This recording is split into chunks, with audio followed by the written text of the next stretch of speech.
What's happening, kiddo? How you doing, young man? Old man, whenever, wherever this is. Love you, man. With all my heart, dude. Hey, I'm just having, some more thoughts and wanting to share some stuff too, man. So this whole concept, I always start with some weird statement like that, right?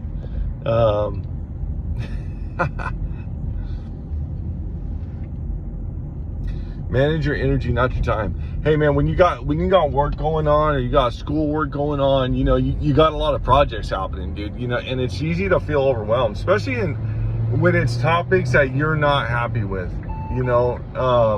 that's a really important aspect, dude.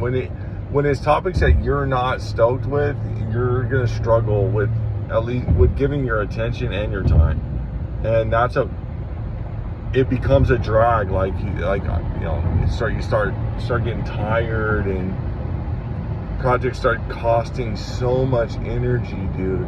It's so much, and I think it's really important that is like some of the secrets, and one of those secrets is managing your energy, not your time.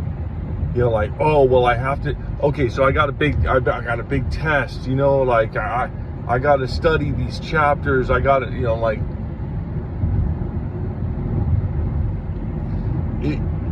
the concept is, the confusion is that the more time I spend on this, the better I'll do. And that's not the truth. The truth is the more quality time I spend, which means I may need to go get my head cleared, dude. I may need to go, some people say that, like, oh, I need to go, do X, Y, Z. I need to go hang out with my girlfriend. Some people do that because they've been told that it's a good idea, but they don't understand why. So they'll never actually get the benefit of why, because it may not be in their actual quality time, segment.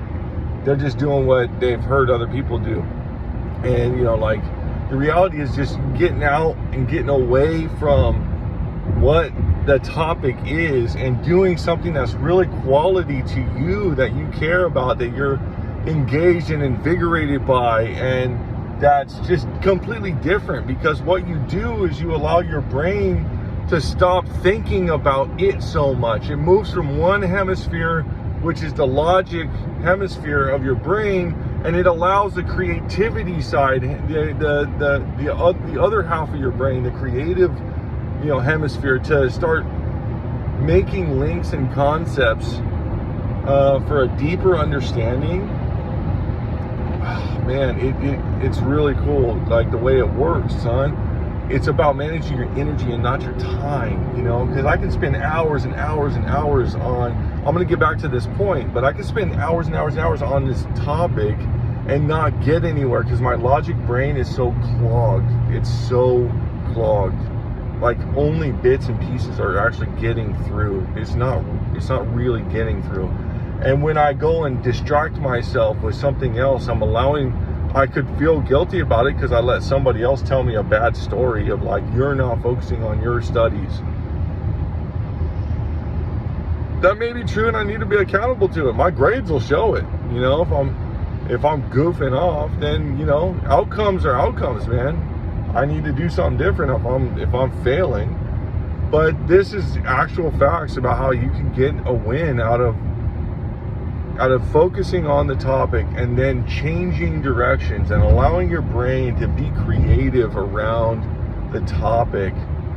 Getting my hemisphere to shift from the logical to the creative allows me to get a deeper understanding, a more humanistic reality that means I'll understand it on a deeper level, more fundamentally.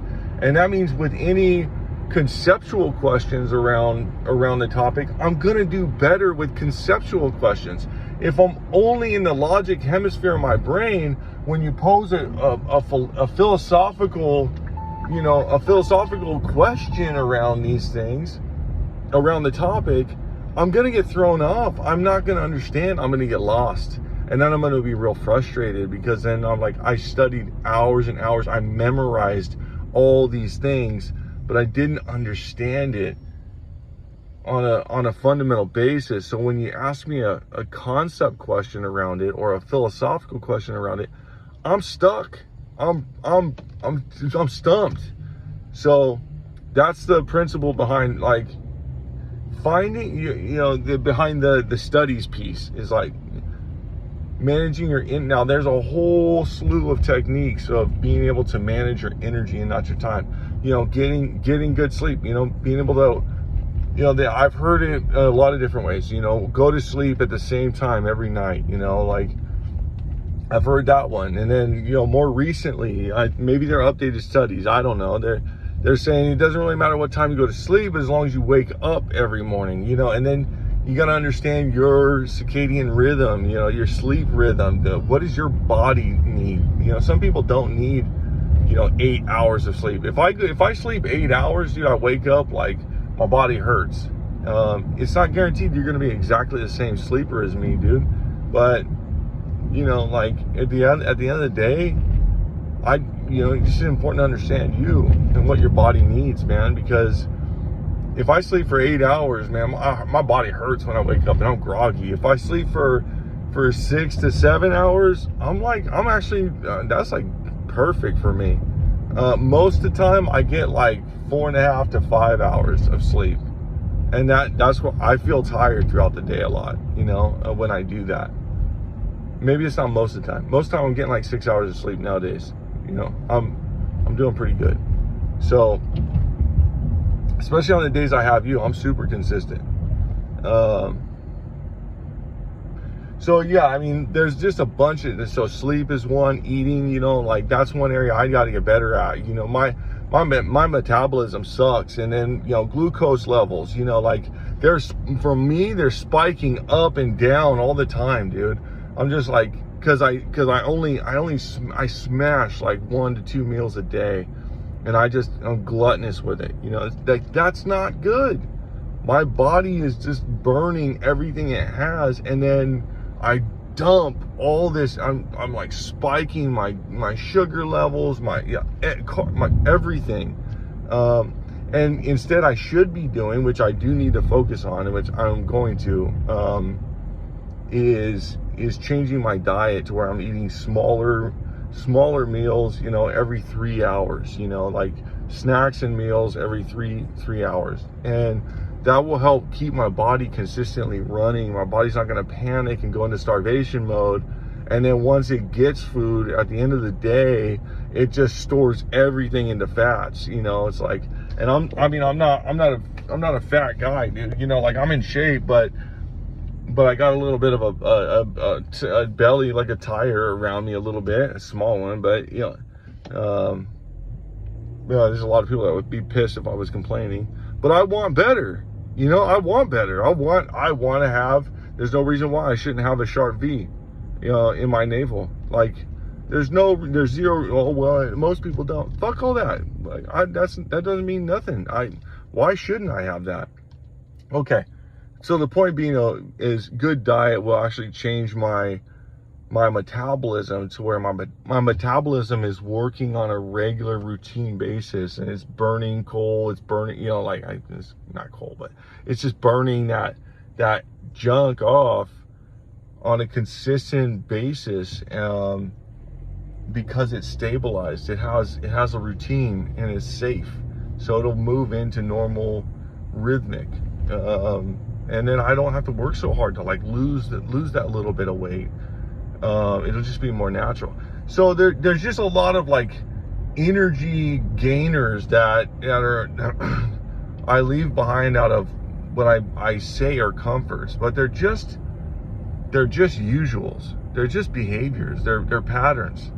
They're not actual comforts. I would actually be more comfortable with myself, fewer insecurities, if I just do the work in getting those accomplished. That's just the truth. So I just got to change my behaviors, and I got to change my belief around it. You change your belief, you change your behavior. So just bringing up a concept, dude, there's so much to talk about around this specific piece. It's crazy, man. That, like, managing your energy and not your time is a huge piece that we could all really invest in. And that's what the greats do, man. That's what the successful people do.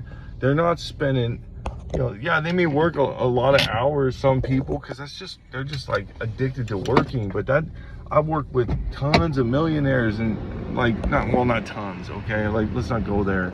I work with wealthy people, and enough of them to know that's not normal. That's like, it's a habit, and it's kind of like a club. Oh, we're the 5 a.m. club. We wake up at 4 a.m. We only get 3 hours of sleep. That's not everybody that's successful, man. And some of that stuff, it's a clear indicator that they're just not healthy people. So they're gonna run teams that are a little more unhealthy, that are a little more ruthless and unrelenting. They're just not gonna last. You can't operate on those levels for that long when maybe that's like 1% of the population that can run that way, right? What sucks is when that 1% of the population gets into power, they're just burning through team members, and then they end up anyways.